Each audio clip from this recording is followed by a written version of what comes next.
नमस्कार दोस्तों, स्वागत है आप सभी लोगों का। उम्मीद करते हैं कि आप लोग भी खुश हैं, तंदुरुस्त हैं, मजबूत हैं। आज का खबर यह है कि बिहार सरकार के द्वारा फिर से धोखा दिया गया सारे बच्चे को। आप जहां तक देखे होंगे, एक तरफ से कटअप लिस्ट जारी किया गया और एक तरफ से पूरे बिहार में जितने सारे नियोजित शिक्षक थे सारे लोगों को नौकरी दिया गया। यहां तक मेरा कहना यह है कि बिहार सरकार के द्वारा जो यह लिस्ट जारी किया गया है रिजल्ट का, जिसमें लगभग 11,500 रिजल्ट हुई थी मैथ और साइंस में, जिसमें आम विद्यार्थी का नौकरी नहीं हुआ है। नौकरी किसकी हुई है? नियोजित शिक्षकों की नौकरी हुई है। और पिछला बार लगभग 10 नंबर ग्रेस मार्क्स दिया गया था और ग्रेस मार्क्स देने के साथ 28,800 लोगों का रिजल्ट आया था। यह पेपर के माध्यम से आप लोग देखिए पीछे तैर रहा है। लास्ट वाला कोट को पढ़िएगा ना, तो उसमें आपको पता चल जाएगा कि पेपर में भी इस बात को एक्सेप्ट किया कि नियोजित शिक्षकों को 10 नंबर हम लोगों ने ग्रेस दिया है। अब बात यही खत्म नहीं होता है, तो ये बताइए कि फ्रेश बहाली कैसे हुआ। कुछ लोग कहेंगे अरे यार तुम तो हमेशा कंट्राडिक्शन ही करते हो, हमेशा देखो तो तुम परेशान की बात करते हो, क्योंकि बिहार के बच्चे की नौकरी की बात हो रही थी, जो लोग बेरोजगार थे उनकी नौकरी की बात हो रही थी। तो जब बेरोजगार थे उनकी नौकरी नहीं हुई तो मैं परेशानी की बात नहीं करूं तो क्या मैं खुशी की बात करूं। कुछ लोग ऐसे हैं जो यूपी वाले कैंडिडेट हैं जो आकर बिहार में फाइट किए, उनको रोजगार सरकार ने दे दिया और बिहार के बच्चे को बेरोजगार बनाकर रखी है। बिहार से पर डे कम से कम 40-45 ट्रेन जाती है दिल्ली के लिए, केवल दिल्ली के लिए, और भर भर के यहां से मजदूर जाते हैं। क्यों? क्योंकि बिहार के बच्चों को बिहार में नौकरी नहीं मिली। इसलिए नहीं मिली क्योंकि यहां का जो बुद्धिजीवी हमारे माननीय मुख्यमंत्री जी हैं उनको प्रधानमंत्री बनना था। अब देखिए, अभी टॉपिक पर आएंगे, थोड़ा सा अपने टॉपिक से फिसल गए थे, लेकिन अब आते हैं अपने टॉपिक पर। अपने टॉपिक पे हर एक विषय वस्तु को समझाएंगे, इसलिए वीडियो को स्किप नहीं कीजिए। वीडियो आप लोग नहीं देखते हैं पूर्ण रूप से, तब तक आपको भी मजा नहीं आता और समझ भी नहीं पाते कि हो क्या रहा है। तो हर एक बात को समझाने के लिए आप लोग को थोड़ा सा टाइम देना पड़ेगा। इससे पहले जो लोग चैनल पर नए हैं, चैनल को अपना लीजिए, सब्सक्राइब कर लीजिए, शेयर कर लीजिए, ताकि उनको भी मौका मिले देखने के लिए और जानने के लिए कि क्या हो रही है पटना से। देखिए, अब नियोजित शिक्षकों को तो पहले बार 10 नंबर दिया जा चुका है, ये हम नहीं करते हैं, ये आप पीछे तैरते हुए देख रहे थे, एक बार और तैरते हुए देख लीजिए। नजर आ गया? अगर नजर नहीं आया तो चलिए इसको बड़ा कर देते हैं, पूरा बड़ा कर देते हैं। देखिए अब नजर आ गया कि नहीं नजर आया? हाँ, लगता है नजर आ गया होगा आपको। यानी नजर आने के बाद एक बात और, पूरे बिहार में एक तरफ का गहमा गहमी का माहौल बना हुआ। क्यों जानते हैं? क्योंकि जो लोग बेरोजगार थे उसको रोजगार नहीं मिली। अब एक 26 जनवरी के दिन आप देखे होंगे कि माननीय मुख्यमंत्री जी के द्वारा, या 15 अगस्त के दिन माननीय मुख्यमंत्री जी के द्वारा एक वहां पे किया गया कि आप लोग को रोजगार भी देंगे और नियोजित शिक्षकों को हम राजकर्मी भी बनाएंगे। तो बात यहां पर दोनों को साइमल्टेनियसली देखा जाए तो कॉमन निकालकर क्या हुआ कि जो नियोजित शिक्षक है उनको राजकर्मी बना दिया जाए। माननीय अधिकारी महोदय जब 10 नंबर ग्रेस मार्क्स दिए हैं तो ये बात तो हम कहेंगे ही कहेंगे, क्योंकि जब ये फ्रेश वैकेंसी थी तो इसमें 10 नंबर का क्यों दिया गया इन लोगों की छूट। ये मैं नहीं करता हूं, ये पेपर के माध्यम से न्यूज आप भी देखिए और इसकी पूर्णतः हम कहेंगे कि माननीय अधिकारी महोदय अतुल प्रसाद सर को भी बताना चाहिए कि क्या उनको 10 मार्क्स छूट मिला है कि नहीं मिला है। मतलब एक साल में 5 नंबर की छूट नियोजित शिक्षकों को शायद मिली है, या बात की सत्यापन करनी चाहिए। नहीं तो हम तो कहेंगे कि आरटीआई करके पता कर लेते हैं, जब यह फ्रेश वैकेंसी थी तो इसमें छूट कैसे मिली। अब कुछ लोग कहेंगे कि सत्यम एक बात बताओ, तुम इतना बोलते हो अभी तक कुछ हुआ नहीं, तुम सत्यम जी आपने क्या किया? आप लोग पीछे की वीडियो उठाकर देख लीजिए।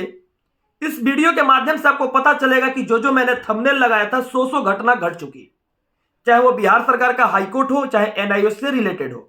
मैंने ये भी कहा था कि जो लड़ाई लड़ी जा रही थी एनआईओ वाले भाई जिसकी नौकरी लग गई है, अब आपकी आने वाले जगह पर नौकरी नहीं लगेगी। आपके पीछे ये लेटर तैर रहा है, ये चीज को देख लीजिए। यानी सरकार ने आपके साथ धोखा कर दिया। और लड़ाई लड़ने वाले आंदोलन में कौन थे?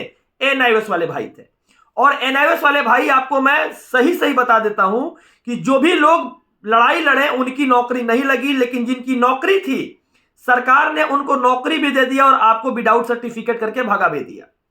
तो सोचिए कि यह जो राजनीति थी, यह राजनीति अगर खत्म करनी रहती तो पहले ही सरकार नौकरी दे दी रहती। सरकार के द्वारा पूरे देखा जाए तो जो नियोजन बहाली था उसको फंसाया गया, और फंसाने के बाद आपको और हमको और सारे समस्या को देखा जाए तो उत्पन्न करके सारे बिहार के बच्चों को बेरोजगार रखा गया। बिहार का फंड देखिएगा तो 2,37,000 करोड़ है। उस 2,37,000 करोड़ में जो नियोजित शिक्षक थे उनको राजकर्मी बना भी दिया गया। और पूरे देश में एक हल्ला सा भी हो गई कि जितने सारे पूरे एशिया महादेश में अभी तक वैकेंसी बिहार ने जितना ज्यादा दिया वो अभी तक नहीं आई है। लेकिन यह बात पूरे देश को भी समझना चाहिए, यह बात पूरे देश को भी मानना चाहिए। यह एक सोशल मीडिया साइट है। इस मीडिया साइट के माध्यम से मैं कहना चाहता हूं कि पूरे बिहार के बच्चों को जो रोजगार देने की बात बिहार सरकार ने की है वो नियोजित को राज्यकर्मी बनाने की चर्चा हुई है और नियोजित शिक्षक ही इसमें राज्यकर्मी बने हैं और उनको पहले से मान लीजिए जो 36,000 पेमेंट था तो पेमेंट देने की उनको दोबारा जरूरत नहीं है। अब क्या करेंगे, अपना प्राण नंबर, किडनी नंबर बनवाएंगे, जो भी बनवाना होगा बनवाएंगे और बनवाने के बाद क्या करेंगे, वो नौकरी करेंगे और बिहार का जो बच्चा था वो बिहार का बच्चा बेरोजगार का बेरोजगार नहीं रहेगा। एक क्वेश्चन आप लोग के मन में उठ रहा होगा, देखिए यहां पे क्या है ना कि हम और आप परेशान हैं। कुछ लोग कहेंगे कि आपकी परेशानी हमारी परेशानी, बहुत सारे लोग परेशान हैं। उन सारे लोग की समस्या को मैं सुनता भी हूं, जो आपकी ऑथेंटिकेशन के साथ आपका इश्यूज रहता है उसको मैं देखता भी हूं। जहां तक मुझे समय पड़ता है, समय मिलता है तो उस पर काम भी करता हूं। तो एक बात मैं बता देना चाहता हूं सारे भाइयों को कि आप लोगों के लिए एक बहुत ही गोल्डन अपॉर्चुनिटी है।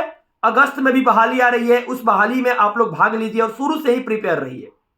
और सरकार पहली बहाली में जो चेंजेस की है आप देखे होंगे, अपैरिंग को अचानक से मौका दे दिया, डोमिसाइल नीति को हटा दिया, उसके साथ साथ निगेटिव मार्किंग को हटा दिया। निगेटिव मार्किंग से देखा जाए तो आरक्षण कोटा में जो 10% देना चाहिए वो क्षैतिज आरक्षण की हॉरिजॉन्टल आरक्षण, कौन आरक्षण होता है, उस आरक्षण के थ्रू सारे यूपी वाले को ही आरक्षण में मौका मिला, यानी जो जनरल कैंडिडेट थे उनके लिए।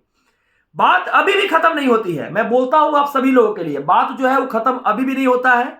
यहां से दो पहलू मिलता है। बिहार सरकार ने इंटरनली देखा जाए तो शिक्षा विभाग में मातृभाषा में जो बच्चे पढ़ने वाले थे वहां पर यूपी वाले बच्चे पढ़ाएंगे और जो बच्चे को नौकरी मिलना चाहिए, जो बच्चे ललायित थे नौकरी के लिए, उन बच्चों को अब पूरे जीवन भर बैठकर सपना ही देखना पड़ेगा, क्योंकि नीति और नीति निर्देशकता तो अधिकारी लोग का ऐसा लगा है जो हम लोगों के लिए ही नहीं बल्कि बिहार के बच्चों के लिए एक घातक साबित हुआ। अब हमको ब्लेम करने से और ब्लेम नहीं करने से यह बात सत्य नहीं हो जाएगा, लेकिन आज तक मेरे द्वारा एक केस किया गया था कि नियोजित कराया जाए सारे शिक्षकों को पहले, क्योंकि यह नियम था कि जो नोटिफिकेशन आने वाला था हम लोग का, तो वो नोटिफिकेशन नियोजन के समय नियोजित कराने के लिए ही जो 25 जुलाई 2022 को आई थी, जो लेटर एक निकली थी दीपक सर के थ्रू, उस लेटर के बाद से सरकार आज तक बिहार के बच्चों को बेरोजगार का बेरोजगार ही रखा। कुछ लोग का नौकरी लगा है जो कैटेगरी में है, ठीक है, कैटेगरी का लाभ मिला है, उन लोग का नौकरी लगा है, लेकिन 0.1% बच्चे कहीं नौकरी जो कि कैंडिडेट कैटेगरी में है, पढ़ने में अच्छे हैं, उनकी नौकरी लगी है। ये बात को मैं मानता हूं। लेकिन अभी जो सिचुएशन है, पूरे बिहार में एक अफरा तफरी का माहौल बनाया और बिहार सरकार की तरफ से लगातार आश्वासन दिया गया कि मैंने नौकरी दिया, मैंने ये किया, मैंने वो किया, लेकिन अभी भी आप लोग कमेंट के माध्यम से यह बताइए कि आपकी जॉब हुई कि नहीं हुई और आने वाला समय में आपको क्या लगता है कि 2 से 3 दिन में जो रिजल्ट आएगी वो रिजल्ट कैसा रहेगा। आप लोग वीडियो को स्किप करके आगे बढ़ जाते हैं, लेकिन मैं जो बात रहता है ऑथेंटिकेशन के साथ आगे बताता हूं। और मेरी काम ये नहीं कि मैं झूठा खबर दूं, मेरी काम ये है जो कागज के ऊपर जो खबर रहता है मैं उसको समझाता हूं और उसको आपके सामने प्रस्तुत करता हूं। अब आप लोगों की जो कैरियर है, आज का रिजल्ट क्या तय करती है। अगर मान लीजिए वीडियो कल देखते हैं तो कल का रिजल्ट क्या तय करेगी, या वीडियो परसों देखते हैं तो उसके लिए भी आज के लिए ही वीडियो बनाए थे कि आज जो एसएसटी का और हिंदी संस्कृत का और साथ साथ इंग्लिश का जो भी सब्जेक्ट का 6 to 8 में है, आज रिजल्ट आने वाली है। उम्मीद करते हैं कि 9-10 का भी किसी सब्जेक्ट का रिजल्ट आ जाए। चलिए, आप लोग जो लोग चैनल पे नए हैं चैनल को सब्सक्राइब कीजिए, लाइक कीजिए, शेयर कीजिए और आने वाला समय में फैमिली का सदस्य बनाइए। धन्यवाद।